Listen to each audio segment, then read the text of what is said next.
Otakuology Podcast with Otaku Mike and Jin Graves.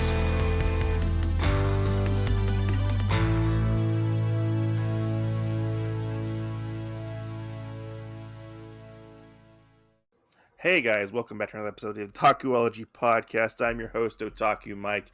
With me, as always, is Jin Graves. I feel like I had a little tongue twister there at the beginning. Probably so. I was like, da, da, da. We should do that. We should do that one episode. I'll write you down a tongue twister, anime related, and see if you can say it. But we are back with another episode today, almost to episode 100. We're getting there, guys. We're getting there. Right. But we are back with another episode. We are looking today at Megazone 2-3, Part 1 to be exact. Jen, let me ask you something. When I was like, hey, let's talk about this show, did you know anything about it? No. Not at all? None? Nothing at all, no. Nothing at all? No. So this is an anime from 1985. It's a robot anime. As we said, it was called Megazone 2-3 Part 1. To give you a little history lesson, this was directed by Nobuo Ishigori. And he is a very, I probably just butchered his name, to be honest. But he is a very, very prolific anime creator. Do you want to take a guess on what? I don't know. Have I ever heard of him before? You probably have. I mean, you butchered his name. It's Nobuo Ishigori. Ishiori. I can't fucking read. It's Ishiori. The print. No, it's Ishigori. The print was just very small. But he did stuff like Battleship Yamato, Macross Frontier, Organs. I know Battleship Yamato. Legend of the Galactic Hero. He worked on that. So this was originally going to be a 13-episode TV series. Megazone 2-3 was. It was called like Mega City at first, I believe. And they were all ready to go back in they started developing in 1983. And which, you know how shitty that kind of is? Because back in the day, 13 episodes. I mean, I know it's common today for us to have things that are 13 episodes and it makes sense. But back in the day, if it wasn't the full 52 episodes, one for every week, or anime-wise 26, where it was doing half a year, I mean, it's just kind of crazy how it was hey, we were planning on doing 13 and they couldn't even have the funding for it. Yeah, true. Which is very, very crazy to think of when you look at it like that. Because I mean, there are plenty of different anime that have this happen to them. There are numerous Gundam shows that have done this prior, or before. There's a lot of shows that actually do this that we don't actually know about. You have to go into the development of the show and whatnot. Oh, it was originally titled Megazone 2-3 is what the name of it was called. Okay. But that was the name of it. There were some other very prolific directors on this particular show, and key animators and stuff like that. A lot of people from Macross came over to work on this, actually. And so what happened was they got their funding pooled from their toy company. So all the funding that they had going into creating this show got pooled, and they were like, hey, let's try something different. Let's go to the direct-to-video market.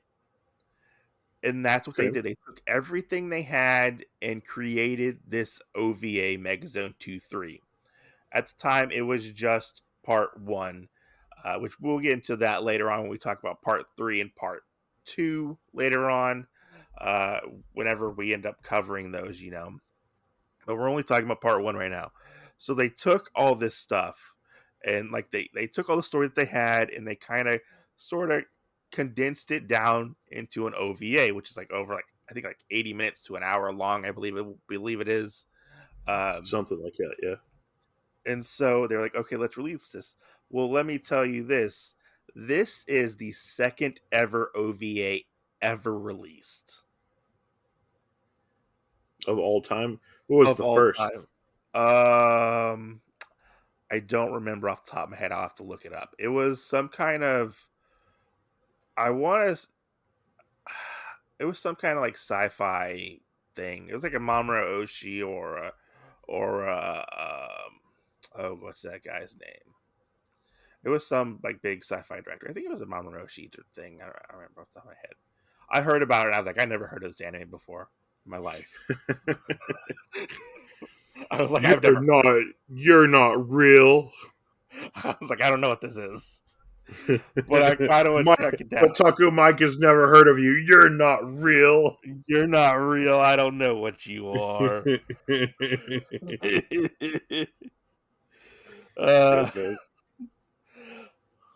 But this film did inspire a lot of other films, like The Matrix and this movie called Dark City, and all this kind of stuff. You know, so they did put this out, and it was actually a big success for them. This made them a lot of money. Like it sold over 250,000 copies, I believe, within like the first year at the time, That's good. which was unheard of at in 1985. Right? Because that, I mean, in today's standards, that would be like a lot. Yeah, it definitely would, and I have to say, this has been on my to watch list, almost like an anime bucket list, I would say, to watch eventually, because this has had a pretty interesting history over here, starting with oh god, I'm losing my train of thought. Starting with, It started with, I can't remember what the name of the company was. It was a company, I can't remember what it was. But there was a company. just look on the fandom site, okay? I'm not on the fandom site. They were licensed by Streamlined Pictures. Then it was picked up by ADV. It was lost by ADV. So there's been multiple releases of this. Yeah. And then it finally got re-released by Animego recently. You can watch it on Retro Crush, Tubi TV, or actually just buy the Blu-ray for like $25. You get all three OVAs for like $25. It's not a bad deal. Very, very nice OVA. I feel like that should be a paid sponsorship. Paid sponsorship from Animego right there. You know what we're talking about right there. You know, right you guys now. just got the shout out. Yeah. We'll send you guys a memo for a bill for our sponsorship. we don't want very much. Just send us a couple DVDs. We know where y'all are established. Your building is. We're gonna drive by. Hey guys. Yeah, so our OVA starts out in a really interesting way, I would say, which we don't get your normal title sequence. We see a kid named Shoji, and Shoji is driving around on his motorcycle, very much the 1980s, very much the motorcycle culture. He's just driving around. He almost hits this poor young girl with this motorcycle. I think Shoji was being very reckless at this time. This is true. So I very strongly got like the beginning of Yu Yu Hakusho vibes from this. Really? How so? You know, like not so much like where it's somebody jumping out in front of a car, but him being the driver of it. Oh yeah, and he almost hits her.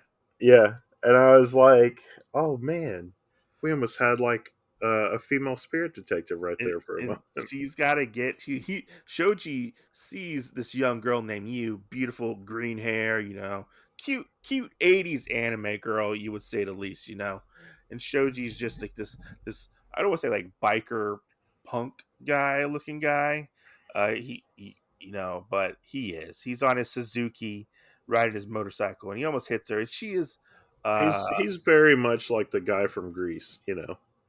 I would say more 80s, not 50s. Well, I just mean, you know, like that mentality He's like of a biker gearhead, typical, yeah, what, maybe like early 20s? reckless protagonist. Because he's not a child. He's like probably like late teens, early 20s, maybe, you know. Yeah, But he bumps into her, almost nearly kills her, like we said.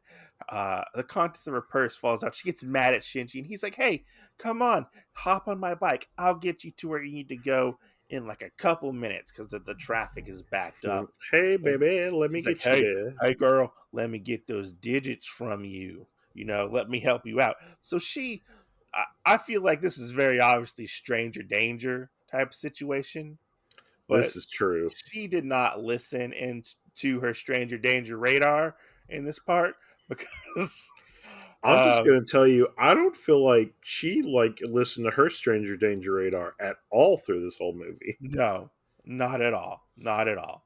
But she needed to get to the Hard Rock Cafe where she works, and Shoji gets her there, with his reckless motorcycle driving. She just hops on this motorcycle, and I have to say one thing about this that I really like this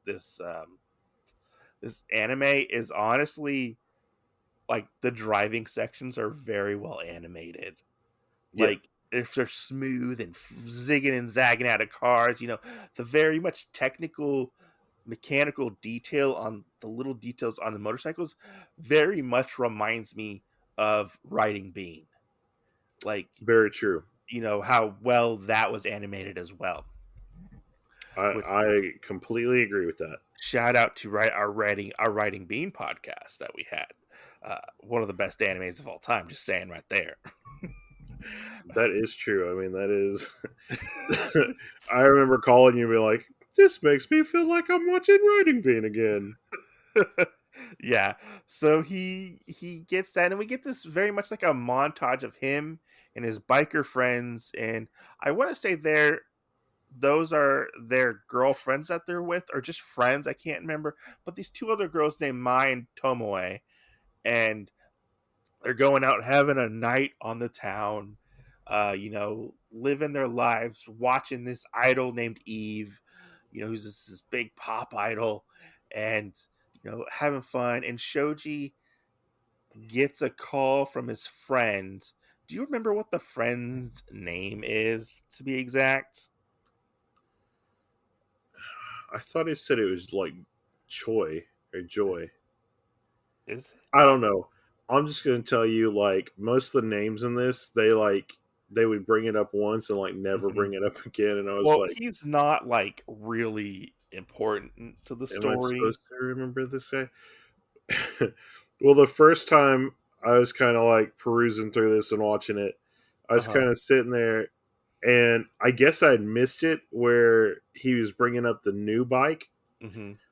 and and I was like, oh, okay, well, I thought he had walked off, like gotten away, and then they come back to where his body's like mangled up Oh yeah, so in so the yeah, thing, and I we'll, was like, what did Mike tell me to watch? we'll get to this. So his friend, I don't remember. It's not important because he's gonna end up dying anyways. But his friend he's like, "Hey, Shoji, I got this thing. I need to show you. We need to do something with it." So he works for this like government facility or whatever, and he's like, "Hey, I got this bike. It's not a Honda. It's not a Suzuki. It's not a Kawasaki. I got this bike, and it's called the Garland, but they think it's called like the Bahamut, you know." Yeah, It goes so fast. It goes like Indy car speeds, like Formula One. Like, it's so fast. It's state of the art. And I took it. I took it because they want to use it like as a weapon or something, and there's these people, they're after me, I need you to help me keep it safe. And which, why would you go to Shoji for you to keep a prototype, one of a kind motorcycle safe? I You don't know, know. you know. I And don't this know. Maybe it's something you do with your best bud. and this thing is like this is a big motorcycle. It's No shit. This thing is huge. Every time he drives it, I'm like, how is is he this gonna like a Ford truck or a Chevy truck extended cab with the double wheels in the back? like? Because It's this thing is very, huge. it's very much if he took like Kaneda's motorcycle and like made it chunky and like extended it like a couple more feet. It's Right. huge, but it's a fucking cool motorcycle. That's true. Like it's fucking cool, I'll tell you that much, But so and these people show up, they're like, oh, these are the guys we're looking for, they call them like the GS or whatever. And like, yeah, we're gonna need that bike back. These guys in their black men in black suits, their sunglasses, and it's nighttime, and they're in this parking garage, and they're like, okay, no, we gotta run. And the lights go out. We don't know what's happened. And Shoji, I don't know if he like accidentally hopped on the Garland or he thought he was getting on his motorcycle, but he takes off in like fucking like 4x4s this car. And we Yeah. look back and his friend is mangled and shot and dead. I kind of wonder if Shoji accidentally killed his friend. I don't know. Maybe because the motorcycle was pretty messed up too. Yeah. And it was dark. It was very dark.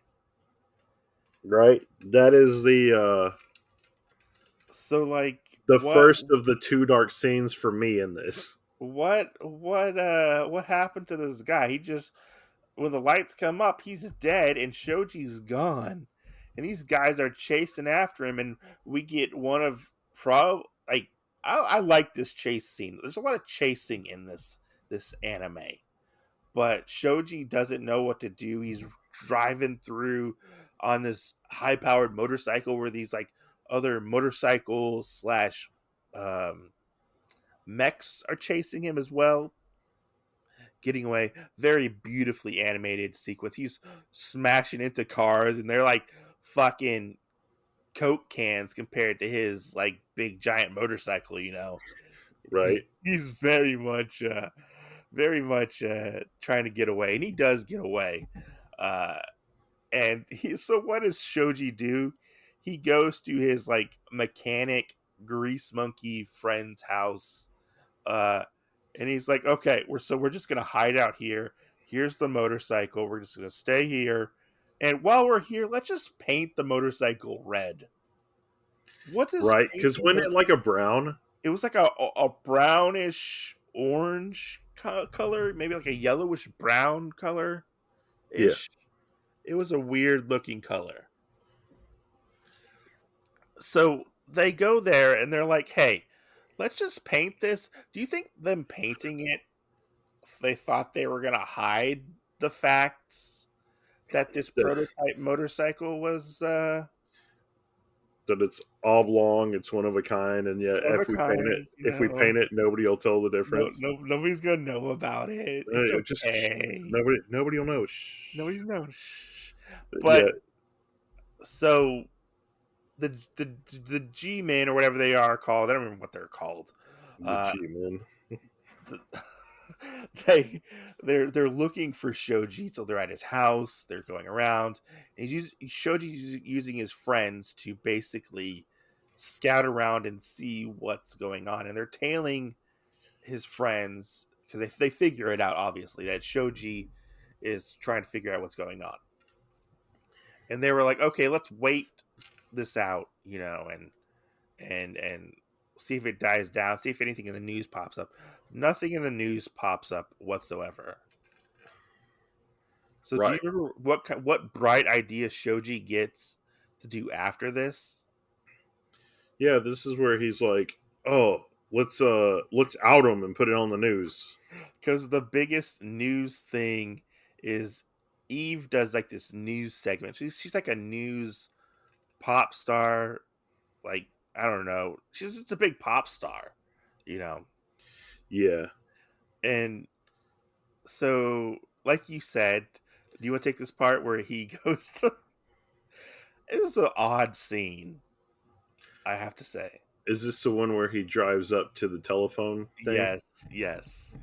Oh man, yeah, this is weird. So he Yeah. drives up to the telephone booth, and I mean it's futuristic because it looks like you have like regular telephones that are in there, but they have a screen that you can see Mhm. people and talk to. It seems very like um Blade Pokemon Runner. esque, wherever they have those screens Uh-huh. at the Pokemon centers. That's kind of what it reminded me of with that. Yeah. Um, but yeah, I mean, he gets on there and he's talking to her and he goes, "Where do I need to take this for you to see it or whatever?" And she says, "Oh, just step back so I can see it." Yeah, because he's like all up in the camera's face. Yeah. And then, he's yelling at her the whole time or Uh-huh. whatever, which I feel like this should have been the first thing that we saw where something was off with Eve. Uh-huh. Um, and maybe if we had known earlier, well, you probably knew. I didn't know. Um, Which we'll about get into. her being a certain system. Yeah. But yeah, and then it's just funny because then all these people, you see him step out of the thing so she can see the bike, and all these people are just standing around there looking at this bike, and it Yeah. just the bike is like 3 times the size of the phone booth, Yeah. and you're just like, good God. Yeah. But I completely agree. I don't understand why they would change the color of it because that thing sticks out like a sore thumb no matter what color it is. It does, doesn't it? Like it's just like, oh my God. Like what's going on here? Why like why is this like how, like you can't hide it, Right. you know? Yeah. And then leading up to this part, felt like I felt like we had kind of a little thing, and I might be skipping over a little bit of stuff. Hmm. We had where um, he went to check on what's her face, the blue haired girl. My Yeah, yeah, so we're and talking about Yui. Because he's kind of pursuing Yui. Because I he's guess already it's Yui. yeah he's been kind of wanting to pursue Yui because he really has a thing for her. And at this point, Oh I no, this is yeah because he has a thing for her, right? And then yeah, after that is when Tomoe shows up, and Tomoe yeah, uh wants to like film with him, basically. yeah, Yeah, yeah, because she saw the thing on the air or whatever. yeah. She's like, "Oh, this is a cool motorcycle," Of course, But this is the part that kind of threw me off a little bit too, because it almost seems like her working at the Hard Rock. That's not what she does. It almost seems like well, she's she's more of like a call girl. okay. So this is what happens. We'll talk about this. So Okay. after the whole exposure of the Garland, he goes to Yui and he finds out that his two friends from the beginning, Mai and Tomoe, are actually her roommates. And I don't remember what Mai does, but Tomoe is wants to be a director for like films, and Yeah. so Yui wants to be is an inspiring actress. That's Okay. what she is. But she works at the Hard Rock to get by, basically, as like a struggling actress, you know, and whatnot. Um, so what happens is she ends up going out to something. I want to say it's like a party or something that she invites him to, and he goes to, Hmm. and she ends up leaving with this other guy, and he gets a little jealous, and he's like, what's this creepoid doing with Yui, So he follows them to this hotel, and he's like looking for them with like this almost like heat signature voice thing that's on the Garland, which is really funny because he like comes into like people like fucking and stuff, and like are people fighting or like talking or having fun or whatever, you know. And they comes onto them, and as he's trying to do this, he's backing into cars that are in a parking lot Yeah. and just destroying them. And so he he also fought previously after this, he finds out that his the Garland can transform into a robot. So he transforms into a robot and busts through where this guy, they're basically him and Yui, this sleazeball guy, are about to fuck, basically. And he's trying to use his power as a big executive or whatever movie guy Yeah. to have his way with her. And she thinks if she fucks him, she will get a big leading role in the next movie. That's what Right. it is. I also thought that she might have been a call girl, but that's not the case. Okay. Yeah, she's just desperate to have a movie role. That's what it is, you know. Desperate girl. Desperate times call for desperate measures. Goodness. But things don't go so well, and he like smashes through the wall as they're getting ready to like, he's like forcing himself on her, and he just grabs her and like just jumps out the fucking window. Right. Which I Well, was and like, I thought it was funny too on this part because she goes, "Oh, you're being too hard," or yeah, and, and you know, I'm thinking about it from his standpoint, and I'm like, he must think like they're actually doing it, you know. yeah, And then I'm sitting there, and I assume the guy was sucking on her boobs, just because the angle that we're given. I don't know. yeah. But everybody at one point or another has to channel a little Dark Schneider, okay? Mm-hmm. Yeah, they do. Because I was just like, okay, this is what's happening. Got it. Yeah. Okay. I mean, he is obviously a sleazeball, and he got what he deserved. He got the biggest giant cock block ever, Right. you know. But By you a giant robot. by a giant robot, you know.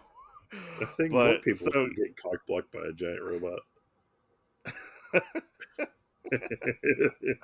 What's going on? so you and Shoji leave, and they're both mad at each other because she thought he was interrupting her, and she thought she was going to get a big role, and she was upset. And he's like, "What the fuck are you doing? Why are you doing this?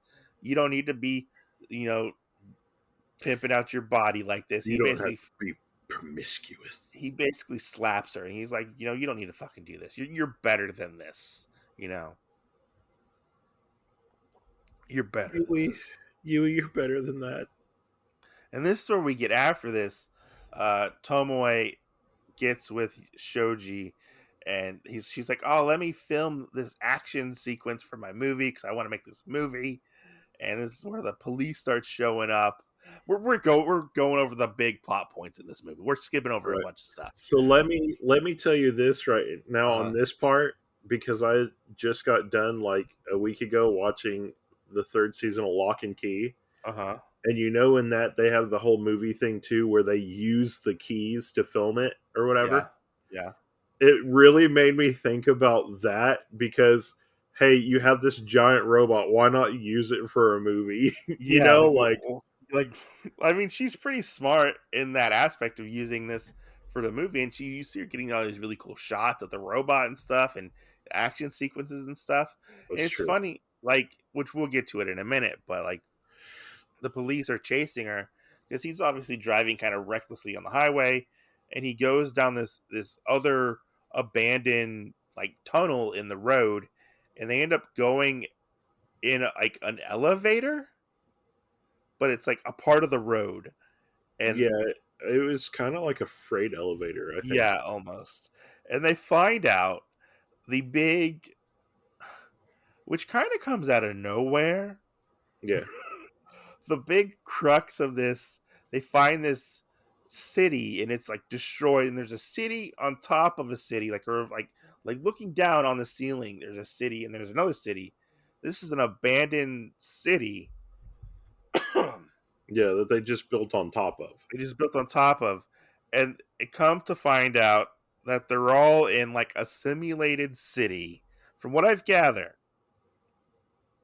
they're in a simulated city, They're all like, basically on white base. and the Bahamut is basically a big supercomputer, and it controls the events of the world. And the Bahamut is in this big abandoned city. It's a big old supercomputer, and they find out that they're actually living on a spaceship, like 500 years in the future, and they're living in a spaceship.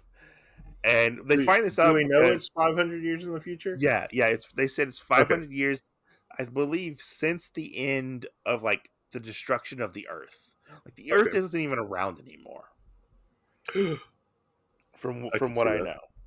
I can see it. And the military, they were developing this new type of weapon, these weapons to avoid the Bahamut's detection, apparently. And I guess that's what the Garland was. I'm not 100% sure exactly. Probably. This is where I get a little confused, and I feel like I'm gonna have to watch this again. Oh my god. Yeah. But we get this cool fight scene between this guy named BD. He's a big military guy, and Shoji, and we find out, oh, like we said before, they're actually in outer space, and there are these two big megazones, which Shoji's in one of them, and there's another megazone, and apparently they've been at war with each other. Yeah. These two megazones have, and Shoji kind of barely makes it out alive, and he very much starts to question like what is real. Like his whole life seems to be a lie. Like it's almost Yes. like they don't really outright say it in this one, but they're using Eve, the pop star, to basically recruit people to fight the war against the other people. Like, Oh yeah. And that's another thing. I mean, I feel like there were really strong vibes in this too. yeah, Because did get that little scene where it was like two of his friends or somebody, yeah, and they were monitoring it, and they're like, "Oh yeah, I get to do this, and I'm gonna join the army." And I was yeah, like, "Oh god, this is gonna turn into one of those." yeah, yeah, definitely. Do you think so? Talking about this and kind of pulling it away history wise, I guess. Uh-huh.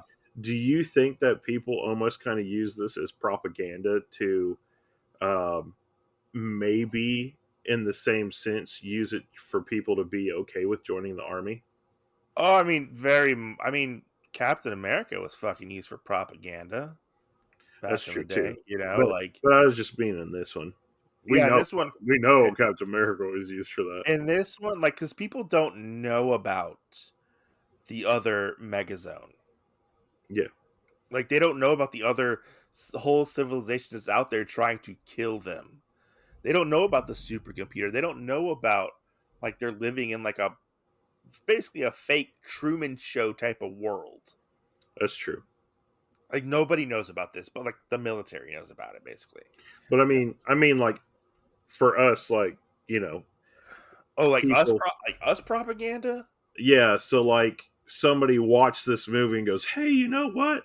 I'm I gonna don't join the know army." because I honestly really truly feel like it has a negative aspects.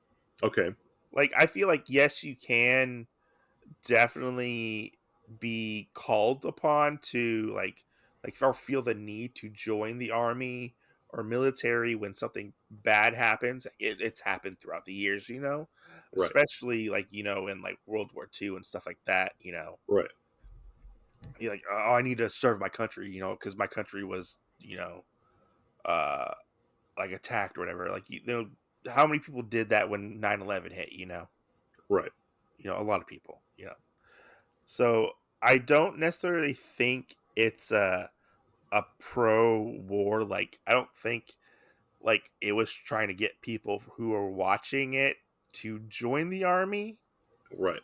because it doesn't necessarily show the military in a positive light Right. necessarily in this movie. It's very much like Cloak and Dagger's the military going behind the backs of the Other yeah, people. all the people basically, Yeah. you know. Um but yeah, I mean that's kind of how it goes. Like the big revelation that they're all in a fucking fake world. Yeah. And so they're doing this and he's fighting his way through, and that's when he finds out that he goes to sneak into Eve's recording studio because he said there's something because Eve is constantly trying to contact him through the Garland and talking to Right. him and stuff like that. And so he's like, "Oh, I'm gonna go find out what's actually really going on," because he got this one thing from BD, the bad guy, the sort of pseudo military bad guy. He got something from him saying, we're in a war, basically this and that. People don't know what their their lives are like. They're all stuck in the 20th century, basically, which I Right. want to talk about that later on. How they're all stuck in basically the 1980s. I mean, yeah. But like, so he goes to this recording studio to confront Eve because obviously she's at the forefront of this and she keeps trying to reach out to him and stuff like this, and finds out that Eve is not actually a person. Eve is a computer program that is trying to recruit people. Like, Right. not like, I mean, she is also a part of like Bahamut and stuff like that. This is where it gets a little fishy, and I don't really remember a whole bunch of the details because I do feel like I have to watch this again. And this is only part one of a part two story. So, Yeah. and he goes out and he's like, I'm gonna take out Bahamut, I'm gonna destroy it and stuff like that. He leaves the place and he gets this really cool fight scene, and where he's being chased by a bunch of police and stuff like that. And I talked about this with you, where they're chasing the police, and Lupin and Jigen show up in a little cameo that you didn't notice. Right. Where they are the police officers chasing Shoji, and I was like, it's very much like almost like a blink and you miss it type of cameo. But Yeah. we didn't talk about the other big cameo, which was we totally forgot to talk about how Shoji worked at McDonald's. Like, I want to Yeah. know how they sprung that and put that into the movie for the OVA. That's true. And because, usually you have to change something where it can't be insinuated. Yeah. But I mean, we did get like where it was McD. No, they fully said like McDonald's in the movie. Yeah. In it. But I mean, like with the sign, there was somebody standing in front of it. So we only got to see McD. Yeah. But, yeah. I mean, there was that. Well, I mean, and the Hard Rock, Yeah, yeah. But they don't actually show the Hard Rock. That's true. They just They say the just name. talk about it. I mean, there's some other things in here that are pretty like blatant. Like they blatantly, there's a movie that's referenced because they go to the movies at one point where they show like Streets of Fire, which is an '80s movie. Yeah. Which we'll have to watch. That's supposed to be a pretty good movie.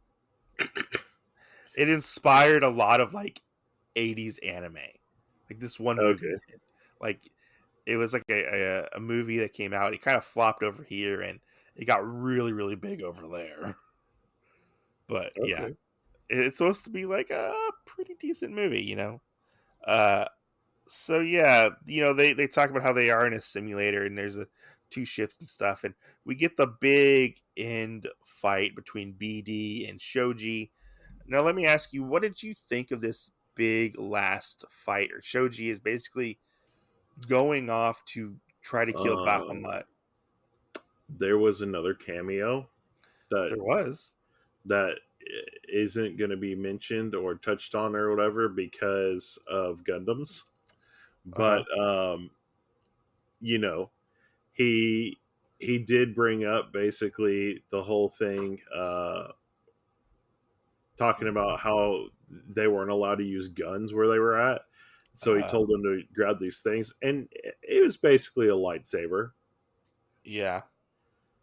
And, and I would akin it to more Gundam s stuff, um, like the original or whatever, but it was green. I mean, we knew it was a lightsaber, not Yeah. a beam blade from Gundam where it's the pink and everything else. Yeah. Yeah. So what did you think of this big last stand battle that Shoji was gonna go and like kill? Because I mean, a lot of the military people die. Like BD kills a bunch of them and stuff like that. Yeah. Because I for as much buildup as we kind of had to get to it, I felt like it was a little bit like it was still a good fight, but I felt like it was a little bit of a letdown. uh-huh. Um, just because I didn't feel like there was very much like meat to it.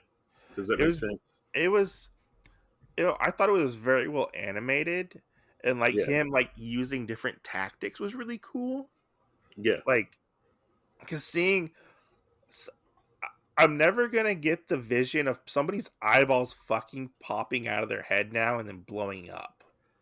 Right. That was fucking rad as hell. Like Right.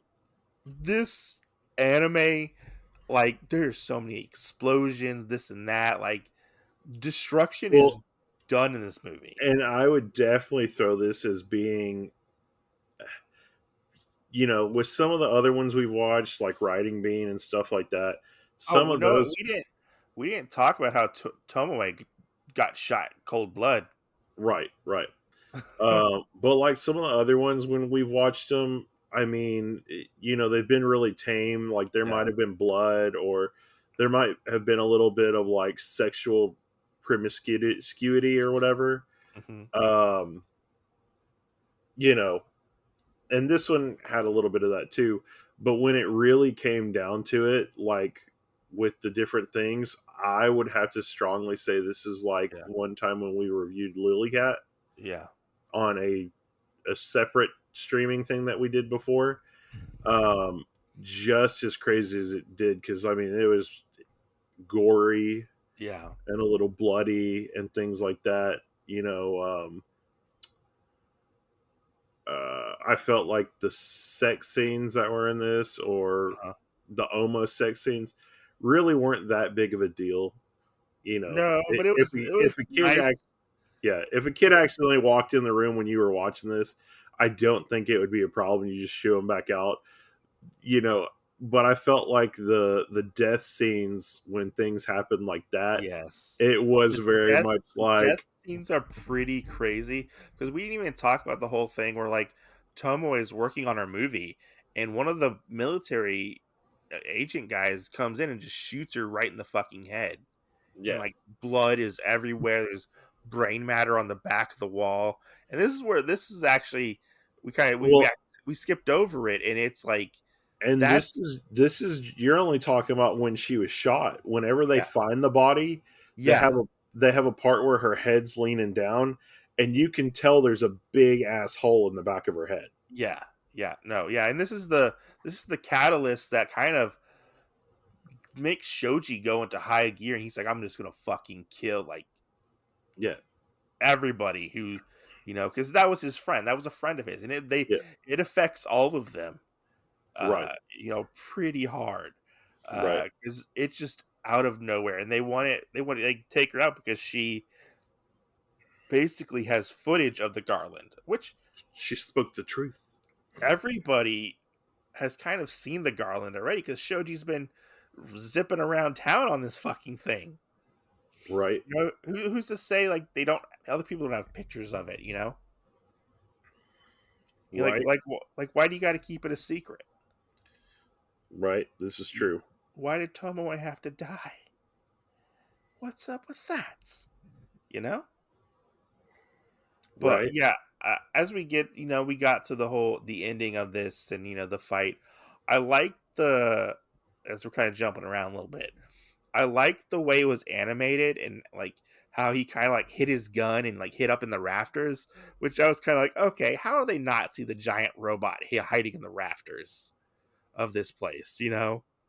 A giant red robot hiding out here.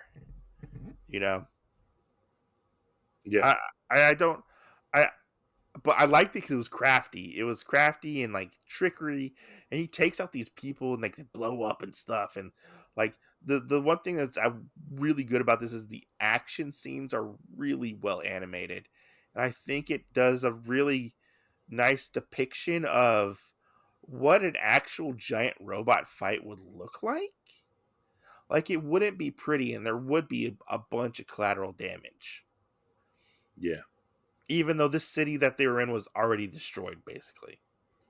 this is true. You know, but I do have to say, when we got to the end and like Shoji is like um beaten by DB, or is it BD? I can't. It's BD. When he's beaten by BD, uh, Yeah, I remember Big Daddy? Big Daddy, Big Dick, whatever his name was. I don't remember what his name was, He didn't but sleep with anybody. He can't. We don't know if he's honestly, such a big pervert. like, um, I didn't know his name till halfway through the anime. That's also true. But I do feel like a little bit that the ending is somewhat anticlimactic and is left open-ended. Do you want to talk about the ending? Yes. Okay, let's There's talk about one. There's one part in particular. So I guess we're having like these weird ass flashback moments, yeah. and like Because slowly, it's Shinji's supposed to be giving him like strength. Shoji is basically like beaten, and the garland has been disabled. Yeah, he had to like the head got ripped off of Yeah, it. He had to crawl out of this hole that it stuck in. You yeah, know, blood trickling behind him. His knees real fucked up. You know, he has to use like a walking stick kind of yeah. sort of thing. So, and then it kind of ends like with him throwing the stick away and going, but we have all these kind of like flashback scenes, which some of these little flashback things, I don't actually think we saw them. I don't know if we did. Um, but the one part in particular that I wanted to bring up Uh huh. was the actual scene that they show as the flashback when he throws the stick away and starts running. Uh huh. So it's a scene where the blue-haired girl, Uh huh. what's her name? My. Yeah, where he, I guess, was talking to Mai, and he's Or you sitting can. there, and he basically backhands her. Oh, that's Yui. That's Yui. Okay, Yeah. okay. The Yui's the He green haired girl. he The main basically girl. like slaps and backhands her, Yeah. and I'm just sitting there at this point, and I'm like, does him imagining like him controlling her and like slapping her to like do what's right give him the strength to run? Well, he's out there. He's out there because he crawls like out of this other city into the fake city, Yeah, and he's like his knee, like you said, his knee was fucked up and stuff, and like BD goes off to like do something else because there's a war going on outside, basically, you know. He just leaves him there to the kind of, I think he leaves him there almost to die. I can't remember exactly what he does, but he's not yeah, there. yeah, Um, and so he can't move, and Eve is trying to talk to him and asking him to like upload this thing or whatever, and he like ignores Eve, and he gets out of the garland, and he's walking away, and he's got his big walking stick that he's using to, and it's almost like he's very much he is very much defeated, but it seems like he's very much like determined to get back to Yui yeah, and to I don't want to say finish the fight, but like it seems like he's very much determined to finish the fight because or he just wants to get back to Yui. I'm not for sure. It's very much left open ended, and we'll have to watch part 2 to figure out what actually happens yeah, because it's yeah. it's very open ended. Yes, because I Yeah, was sitting there like, okay, we did this, and then I had to rewind it a couple times. Like, yeah, is this the ending? yeah. I was very much taken back, Yeah, which is funny. Like, so the last one the first one came out in 1985, and the next one comes out a year later in 86. Yeah. Which is crazy to think about. And then the next one comes out in 1989. You're like, I was so young. Which the third one's broken up like 2 episodes. Okay. Yeah. So let me ask you, what did you, because we kind of glossed over a lot of the some stuff, and just gave the main plot points. Right. What did you actually think of this anime? I want your honest opinion. I'm a little on the fence about it. Uh-huh. I enjoyed it, but I did feel like it was a little out there in the aspect of how weird it was kind of put together. Yeah. And the fact that there were some parts that were kind of boring Mm-hmm. for it to have such good action packed parts. Mm-hmm. You know, and I really feel like they focused in some areas, which I mean, you got to take into account too when it was made. Yeah. I do think like they focused on some areas that they could have cut out.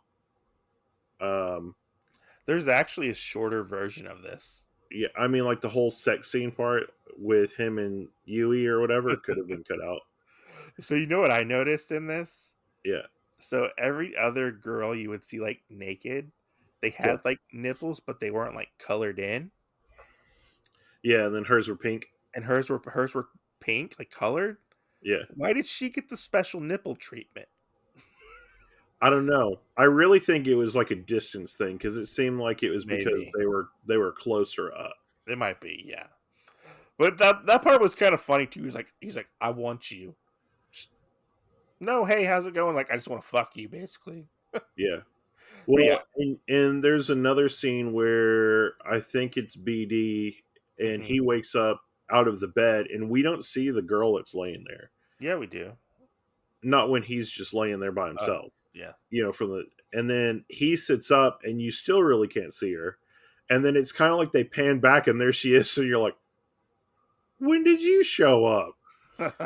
But we have this weird part too. And if you're listening really well, the sound kind of stops. Yeah.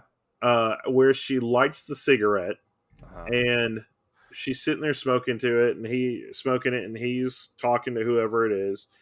And then she pulls a cigarette out and I feel like when she pulls it out and she's sticking it in his mouth, Mhm. there's kind of a moment where they didn't put all the slides together right because Yeah. it almost seems like her arm goes up and then it's just right in front of him. You know, like it never really makes a full like motion to come around. I might have to rewatch it and see if that part. Then. Yeah, I was sitting there like, did I see this right? So, Yeah. you know, but there's like we talked about, there are some parts of it where things were good and happened, and then where other things, because of the production and it getting partially cut, that they had to put together and work with what they had. You know, Yeah. Yeah. so obviously on some things they did have to skimp a few things here and there, and Mm-hmm. you know other stuff like that. So Yeah. I have to say, this makes me love hand drawn like 80s, early 90s animation even more. Like, yeah, even though like, oh, we got these cool fight scenes or whatever these days, there's something about like all the little details that like the older OVA animes and stuff like that used to like put into their animes, like all the yeah, details of like the mechanics, the way they fight, the way you would see somebody's eyeballs fucking pop out of their head, yeah, like yeah. all. No, and it hits different too. Yeah. I really feel like there's more of a calming thing to it. Which whenever you get to the episode, well, I guess when the listeners get to the episode of Star Wars Visions, there's actually one company that actually says they still do that, where they Yeah. hand draw the backgrounds. And watching, you know, these old ones that we've watched and stuff before, and how there's still a modern day company that does that. Yeah. seeing the comparison of how we have that, and then we have ones that use like a 3D model or something like that. I Hmm. mean, you can tell it seems a lot different. It seems a lot better because, um, I guess to an extent, it kind of seems like somebody is cutting corners. I guess, Yeah, maybe a little bit, or using It using the depends on the CG. budget. Who knows? I mean, they also had like these very much prolific animators and stuff like that working on these. Right, So like, right. I mean, there's not a lot of Well, people who do and robot stuff anymore. the other good thing for me and for the listeners Uh huh. is this is the first show in a long time that we haven't heard. Well, the CG in this wasn't quite up to par. There are parts that I watched in it where it just didn't seem like it lined up too well. I just have to say, I mean, there were parts where the animation doesn't line up too well in this. Like, a lot of times there are pretty nice backgrounds and stuff like that. Yeah. Sometimes maybe the character model goes off a little bit in this, But like, other than that, like, I really like the animation Hey, in hey, this. buddy, but you can't complain about the CG on this No, I can't. I can't complain because about the there is CG. none. I can't complain about the CG that I know of that's in this. I know. But one thing that we didn't touch upon, I really like the music. Yes, the Like, music I felt was pretty good the going music with was I was fucking jamming to it in my car this morning. it. Like, I really like the music. I like the whole like 80s aesthetic that they had, even though it was made in the 80s. So, but like, I I don't really know. felt like old stuff really set the mood before like when you knew a hero was riding off into the sunset to get ready for the last battle or something Yeah. like that.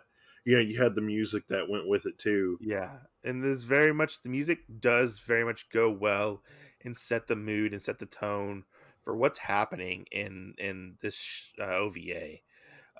It's one that I think that everybody should actually check out and watch, especially if you're newer into anime.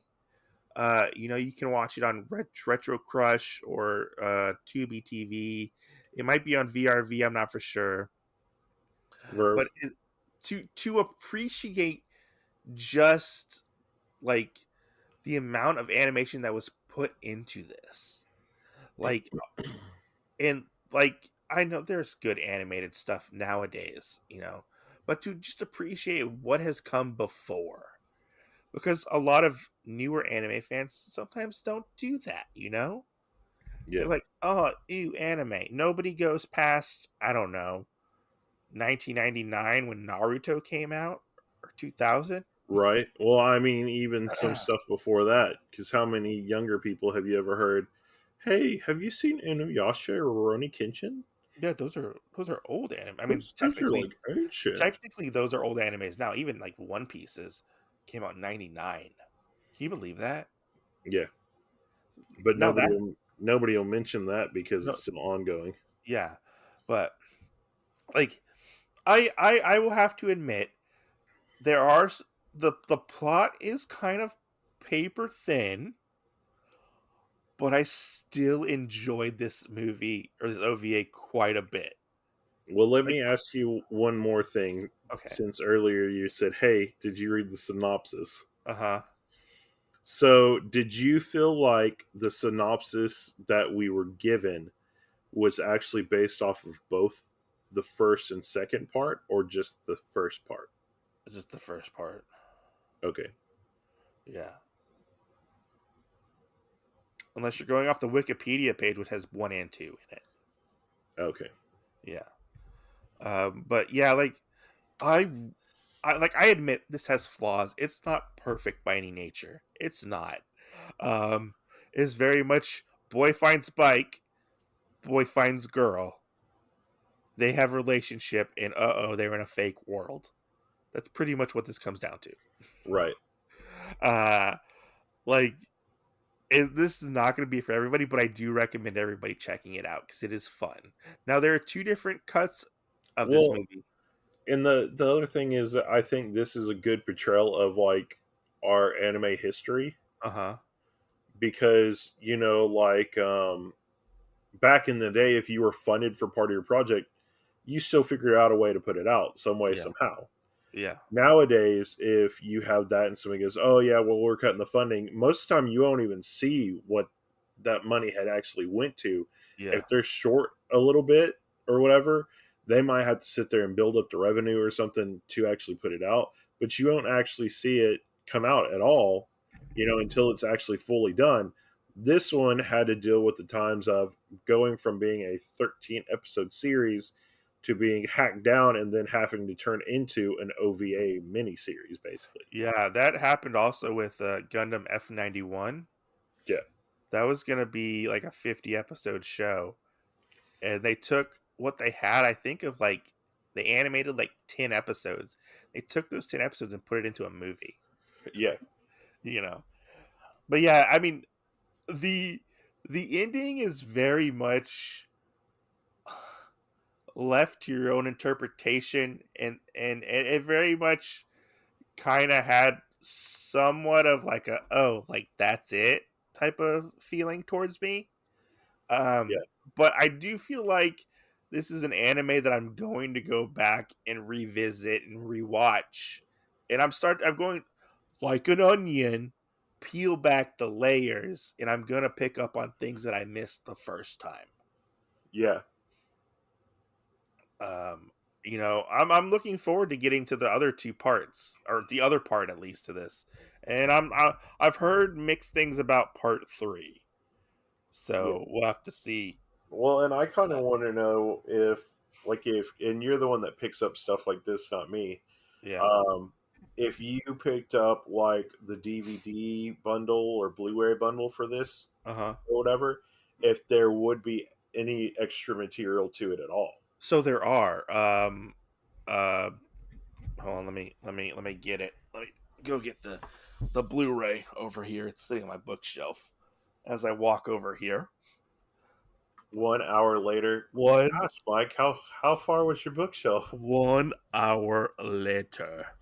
So Well, I had to drive across town and so this comes with all 3 OVA films, okay, both English and Japanese, plus the Streamline Pictures English version, which are different. It comes with part 1 and part 2 uh, of the international editions, which are different, like dubs or cuts of the movie.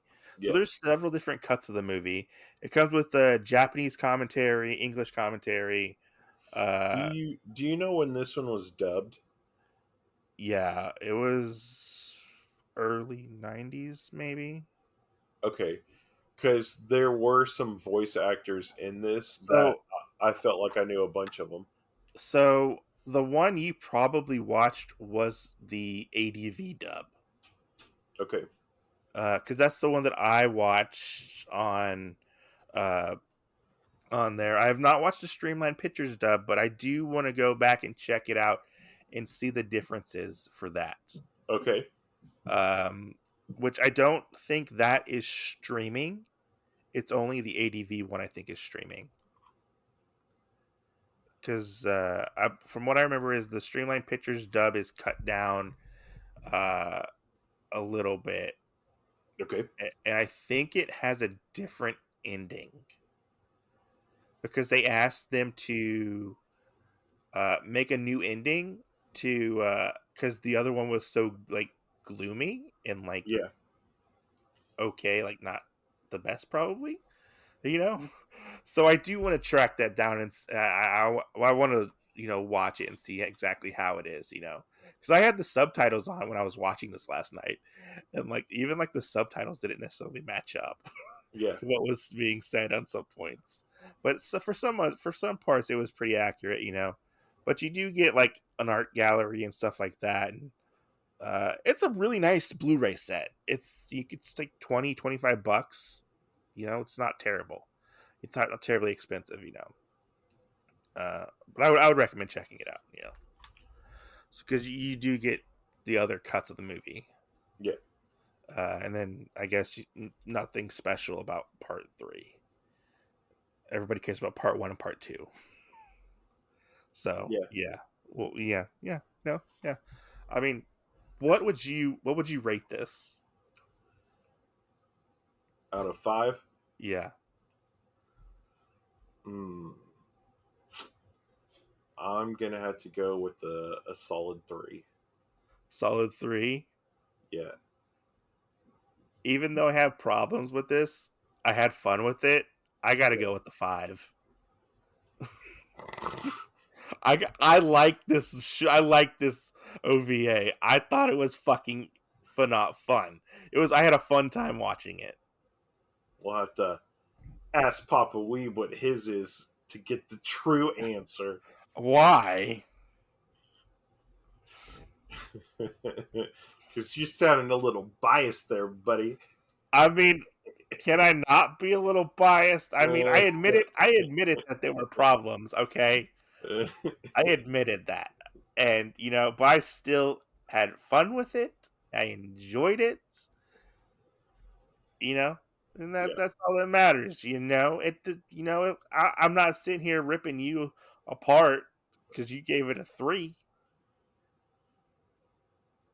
You know, Hey, buddy, you usually give things 2.5, so. this is a rare occasion. I know, that's why I said biased. You're pretty soft on this anime, aren't you? Yeah, it's a sweet girl, Hey, Megazone, give me your digits. Oh my gosh. Goodness. But if you have any questions or any suggestions, you can email us at otakuologypodcast@gmail.com or hit us up on Instagram, DM us on Twitter or Instagram at Otakuology Podcast, and let us know what you think of the show. If you want to take some time and rate and review the show, let us know how we're doing. 5 stars would be preferred. Hey, and if you do watch Megazone, watch it until you'll rate it as high as a 5 like Otaku Mike, or he'll come find you. Let us know what your thoughts are on Megazone 2-3 Part 1. But Let if us your know. opinion isn't a 5, Otaku Mike will come find you. Are you straight shooter 69? Exactly. So what? Did you say blah blah blah blah Otaku Mike is a dumbass bitch? Yes. We're gonna have to beat you down. Goodness gracious. Yeah. But as always, guys, see you next Tuesday. Thanks for watching. And remember, Otaku Mike is a punk ass bitch, like he said. His words, not mine.